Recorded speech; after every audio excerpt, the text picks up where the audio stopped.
I wanted to go over like a training mode tutorial. That's something I was gonna do yesterday, but I got into MR Goblin mode, and bro, once I'm in MR Goblin mode, like I'm just stuck there. I'm just stuck in a pit of salt and misery, but that's not happening today. So we still have time before I hop off. I think for training mode, people really overcomplicate it.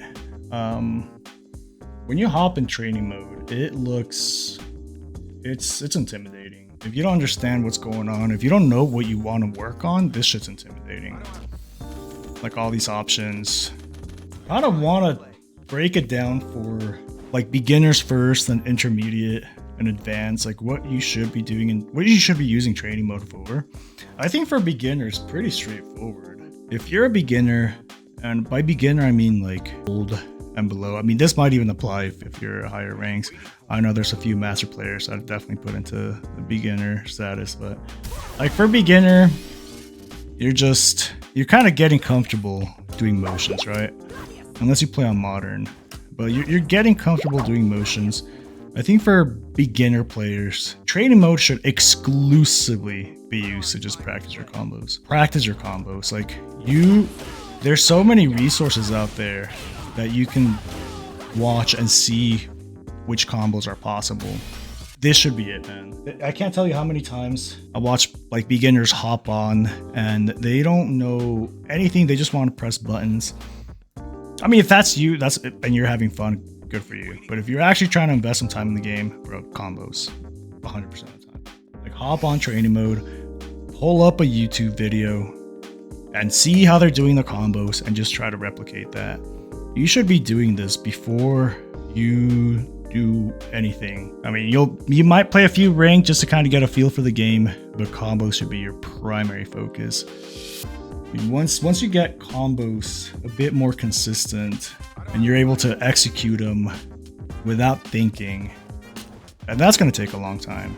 I mean, a lot of people are stuck in this point where they have to think about the combo and they drop it half the time. It's just repetition. Literally everybody goes through that shit. It's just repetition. Just keep repeating it. Eventually you'll get the rhythm down. It's gonna get to a point where your hands are just doing it. That's gonna come from a lot of time. Yeah, once you like get combos down, I think anti-air is fucking huge. Like actually practicing anti-airs is literally right after combos. Combos, anti-airs, and actual follow-up from your combos. So for anti-airs, you can use the standard training mode setting of anti-air practice, but I don't like that one. I like to set my own. And these are pretty easy. If you just set a dummy to record, I mean, if you're gonna use this option, this setting, for your recording trigger, it should be on input. If you just click on a slot and record, pick whatever character. I pick Ken because look at this. This is a bless button. If you want to practice anti-airing, you want to practice anti-airing against the D-gen buttons. But like a little walk forward, walk back, walk forward, like a little shimmy into jump. Bro, this is legit how I practice my anti-airs with this character. There's no science behind it. Obviously, you can start mixing it in. And I think this is where you can start using some of these routines. At this point, you already know your combos very well. You get a hit and you're able to land them. So now, how do we actually land combos? How do we use training mode to actually get that hit to land combos and land, your meaties or your setups afterwards? That at this point, you should be practicing, right? So like you should be practicing after you get a combo. What do you do after the combo? So you know that after a knockdown, if I do this and they wake up buttons, I win. You should have a setup for every single one of your knockdowns. If you are having a hard time finding one, bro, there's just so much content on YouTube for whatever character you have. But how the hell do we land a hit? We practice these combos. How do we land them? And this is where in intermediate is where a lot of players are stuck. I'd say the vast majority. Like, they know these basic things, but just how to apply them is difficult. And they don't really have a way to actually practice doing that. That's where these routines come in. So this routine right here, I do this shit anytime I log the game. Anytime I open the game, I do this routine. Every single time.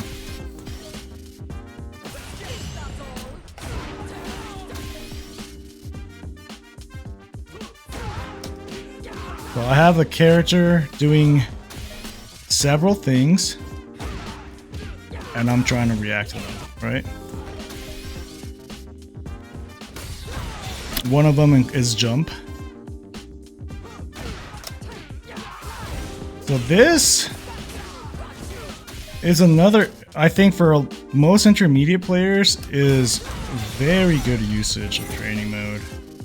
To actually train not only your reactions, but how you prioritize the mental stack.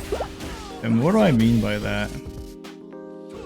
When you're playing at this range, you can't react to everything all at once. You fucking can't. In general, right? You have to choose what you're focusing and try to react to that. So for example, when I'm doing this routine, I focus on anti-airing. I'm not even gonna try to check drive rush, or not anti-air, I mean whiff punishing. I focus on whiff punishing. So this routine helps me like figure out the spacing so I can visualize it better, understand where I am. And I'm just focused on that whiff. If he whiffs, I'll whiff punish it. Now, if drive rush comes out, what I'm training is not pressing a button. Because if I'm not looking for drive rush, I'm not focused on drive rush. So that means that if I press a button when I was not looking for drive rush, I'm already too late. I flinched, essentially. I flinched and I'm getting hit. I'm getting counter hit and I'm eating combo. It's a habit a lot of people have. Even at high levels, a lot of people have. It's fucking hard to break. And I use this to kind of train that. And I still, you know, I'll still fail. Like, I'll still flinch the drive rush and press a button and get counter hit. But, you know, practice makes perfect, right? Like, that's your goal. Like, if you're not looking for drive rush, you don't want to flinch to it and press a button. Now, while you're doing this, while you're looking for the crouching medium kick, and again, they happen to drive rush, you don't press a button, you opt to either block or late parry, right? Because you have enough time to do either. But obviously you can, you know, if you want to get better at reacting to drive rush, maybe you can forego the whiff punish and just focus on stopping drive rush. But while this is happening, you know, I'm looking for the button, it's right there, boom, whiff punish. Now, if they happen to jump while I'm doing this, you will train your peripherals on anti-airing. In order to anti-air effectively, you don't want to truly focus on the anti-air. You don't want the anti-air to be your sole focus. Why? Because if you're focused on them jumping, you're letting them do whatever the fuck else in neutral, you know? Unless your character has a really hard time like anti-airing, then you have to anti-air early. I'd say your focus shouldn't be on the anti-air. You need to train your peripherals. The jump is, out of these options, is the slowest one. So since you don't need to react to jump right away like you do either whiff punish or stopping drive rush, you can, you know, practice reacting late to it. So you're staring at the character, your peripherals notice the jump. Train actually inputting your anti-air when that happens. When that trigger happens. At first, it's gonna be fucking hard. You're gonna be terrible at it. That's fine. That's perfectly fine. You know, just if you're really struggling with the anti-air, then focus a little bit more on the anti-air so the motion and the timing feels more natural for you. But that's your goal, essentially, is being able to stuff either drive rush or get a whiff punish while also being able to anti-air. You know, that's That's how you're prioritizing your stack. The anti-air is last, but you should be able to react fast enough. It's going to be slow, obviously, in that you don't have to react right away. But even if you react slow, you should still be able to anti-air. This is something that I preach hard, man, because it really does help. Now, when you're doing this, the recordings are fairly simple.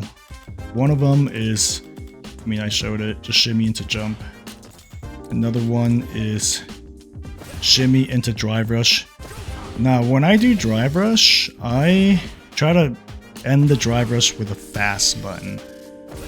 So like light punch or light kick, essentially.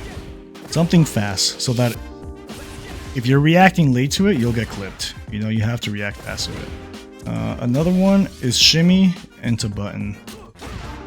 I opt for crouching medium kick because this is the most degenerate button in this game. Like Ken, Luke, Jury, I mean all these characters, even JP. Like this button is insane, and usually it's a button that you want to understand the spacing of and be comfortable actually with punishing. Now the last recording is just a shimmy. Just a shimmy. You just do a shimmy. And when you do that, you want to set the random selection rate. I set it to 4. It goes up to 10, but I think 4 is pretty good. You can up it if you want, but what that does is it makes it pop up more often. So it randomizes these timings. So it's not all the same timing, you know?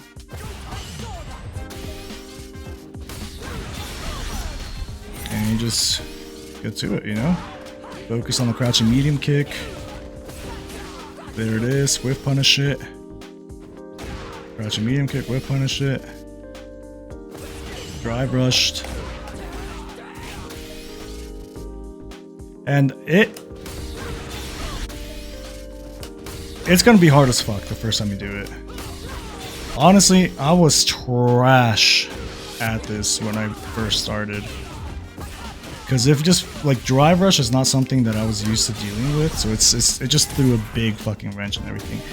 And especially like coupled with anti-airing with Marissa, you know, this character is not the easiest to anti-air with. So it took me a while, and you'll see it's not easy. But that's the point. That's the point, man. It's not supposed to be easy. If it's too easy, then it's not doing shit for you. It has to be difficult. Right? What this is doing, it's actually replicating what would happen in a real match if you're in this range. You're replicating it, right? You know, we know your combos, you know your setups, your meaty setup. This is how you land them. Winning this interaction right here, winning these interactions, you will land your combos, right? There's no need to just unga and just go ham. You can, absolutely. But that, and you should also, but that shouldn't be your only method of playing this game. We have to win interactions in neutral. And there's a great way to actually practice these interactions. You know, this game is so hectic and explosive where you don't really play this often. This range right here, you don't play it often because whoever wins this interaction here puts the other person in a shit situation, and then you just have to guess, right? And if you guess correctly, maybe you put them in the same situation, or we reset back to neutral and we go back to doing this again. Really practicing how to navigate and feel comfort doing this will help. Because what I also notice is people are uncomfortable as fuck here. People are this is scary for people, man. This is fucking spooky. Like this is anxiety ridden. Like they are just tense here. They get in this range, they're fucking terrified, and what do? It's like, fuck, well, if I don't do something, they will, and I can't stop it, so you know, like you do this for a little bit, then you get super tense, you get super anxious, and fuck it, I don't want to do this. You know, that'll work at certain levels, but once you start climbing and start playing against better players, you get punished hard, man. Jumping is a risk, right? Against better players, this is a risk. And some characters make you eat shit for jumping. This, obviously a risk, right? Some characters end the round if they DI your DI. This is also a risk, unless you're DJ. But gotta understand how to feel comfort here. How to be able to not freak the fuck out. Actually understanding the situations will help you with that. And this is a fucking perfect way to understand them. This is what happens, man. They jump. This is what's spooky in this range, right? They press buttons, you're out of range, you understand that range.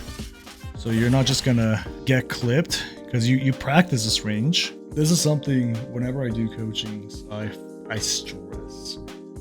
This routine right here, I stress it, man, because it really is a game changer. Most people, not just like players I've coached, but just players in general, even a lot of master players. I'm not just talking about like Diamond. A lot of master players are fucking uncomfortable. Like if you feel that's you, just practice it, man. It's not that spooky.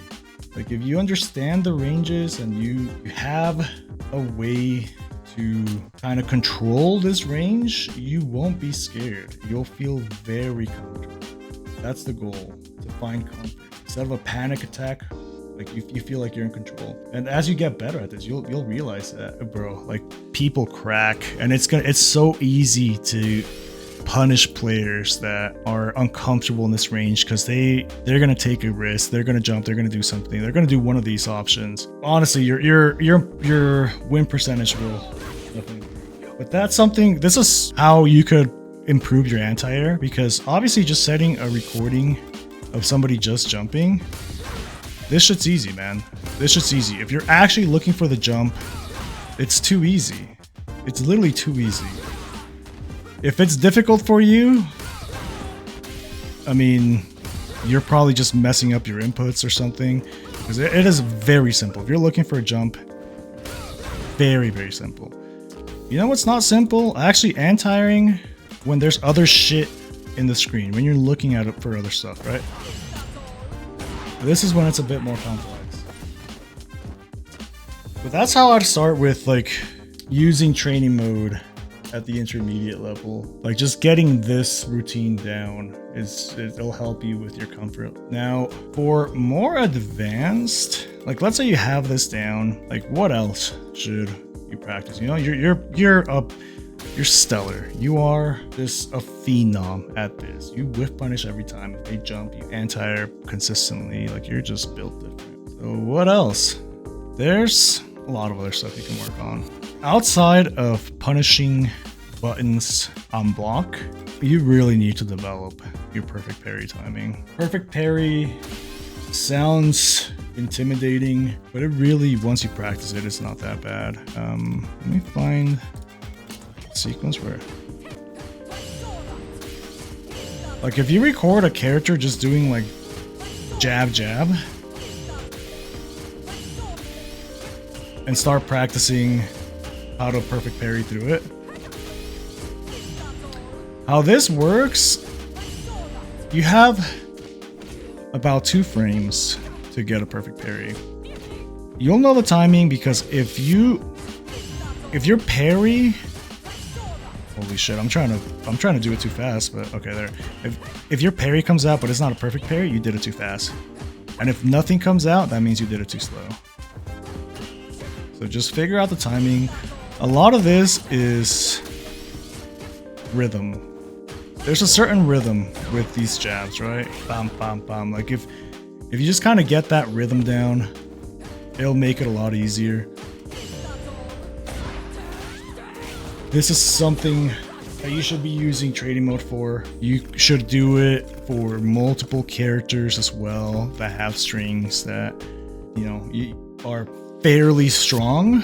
Like Jury has stand medium, crouch medium. Luke, oh, there's a bunch of stuff you can perfect parry for Luke. His jab strings, like medium into jab, or fireball into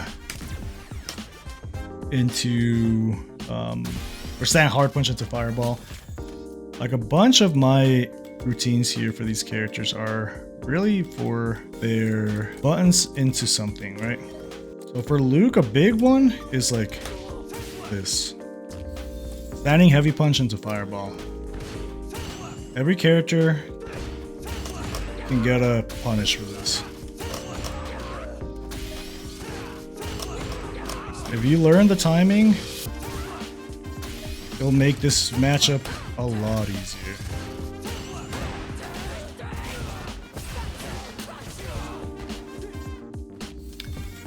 So perfect parries, perfect parrying strings, right? Jabs, some character specific stuff. On your wake up too, it's very important to actually practice the timing for these perfect parries. Easy way to see that is when your character is waking up, they do a little animation before they get up.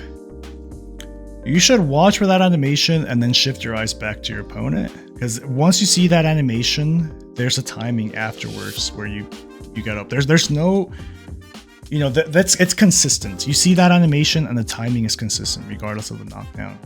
So once you see that animation, you know the timing for you to actually get a perfect parry on wake up. But as you're waking up, I don't want you staring at your own character. You're gonna develop terrible fucking habits. You look at your character, see that animation, then look at your opponent's character. You want to actually see what your opponent's going for while you're waking up. You're gonna do this until that wake up timing is just something ingrained in you. You just understand it. You know the timing, you know when you're getting up, if you press these two buttons, you're gonna get a perfect parry. That's only gonna come with practice. Some things that are a bit more advanced, like let's say you have all that down and you want to really flesh out either your defense or your offense. Training mode, there's sequences that you can record here that will really help out with that.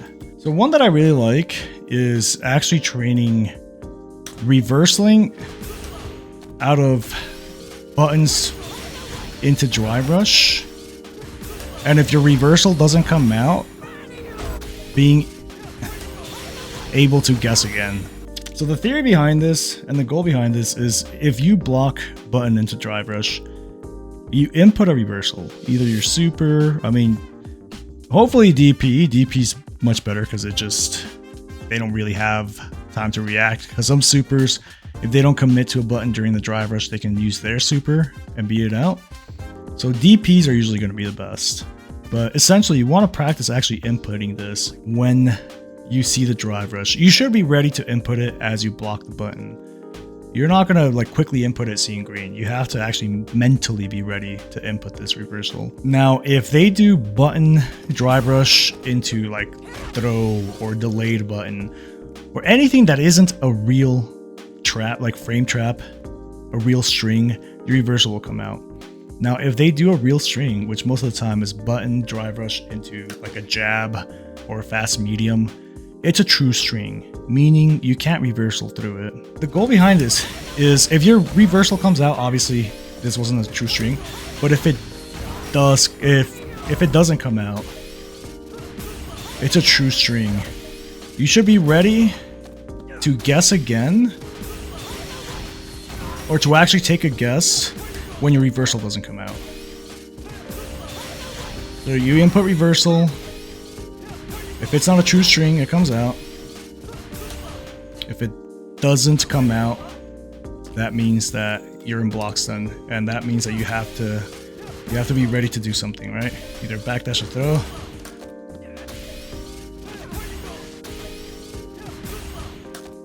Or super. As you can see, it's not easy.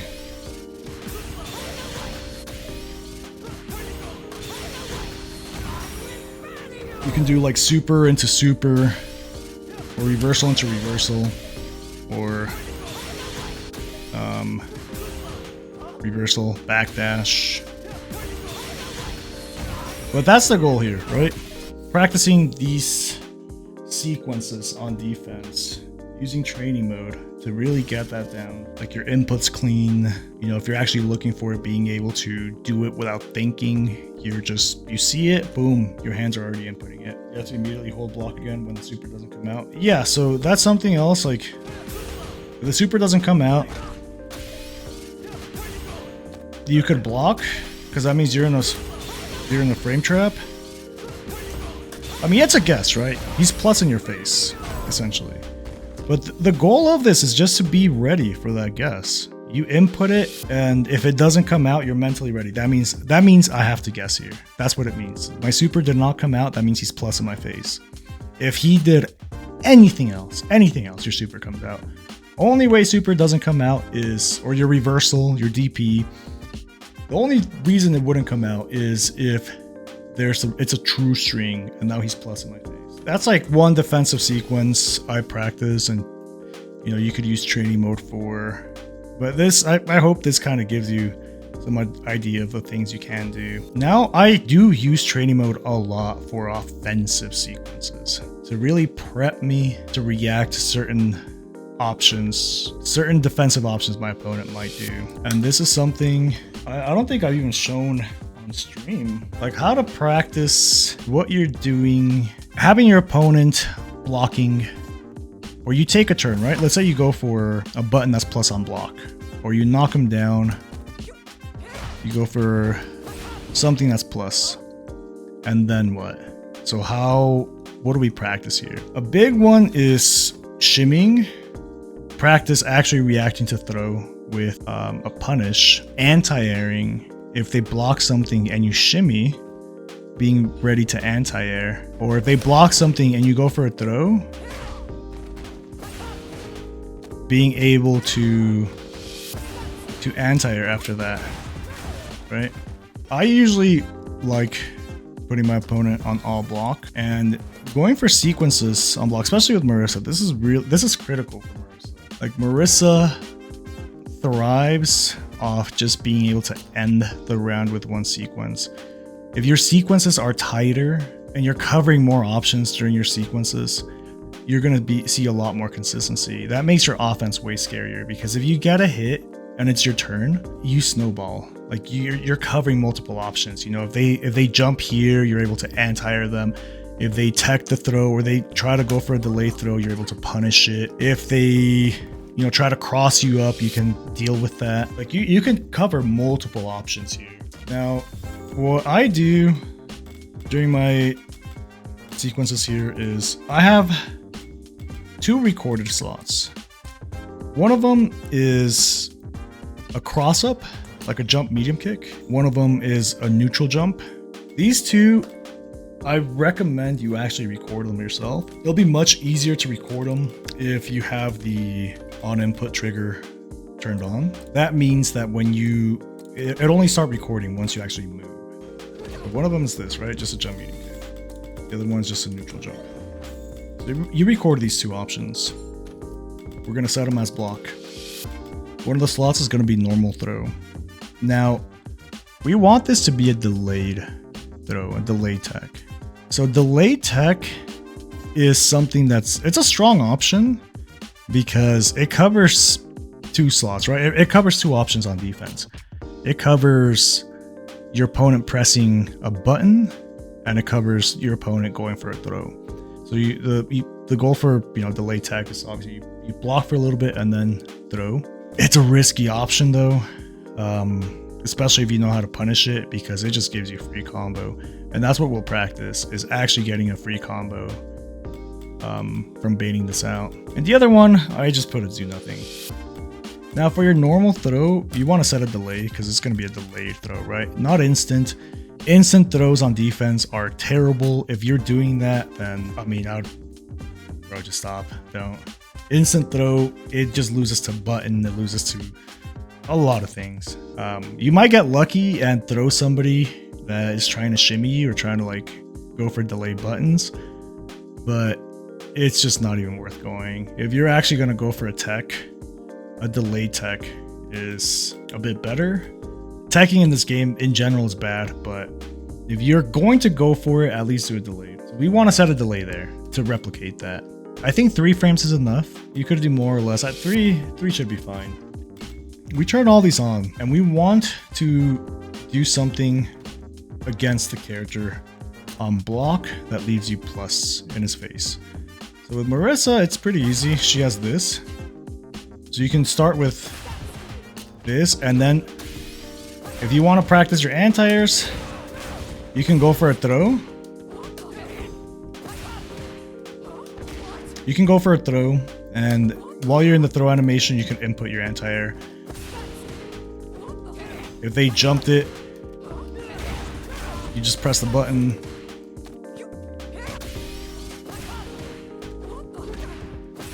Obviously, like,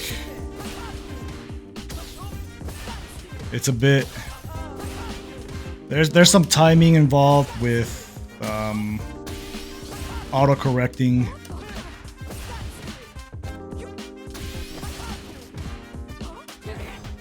All right, well, anyways, that's usually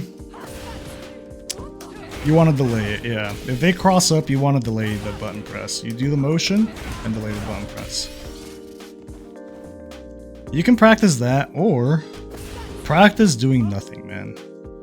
Just walk back, take a step back, and just crouch block and see what they do.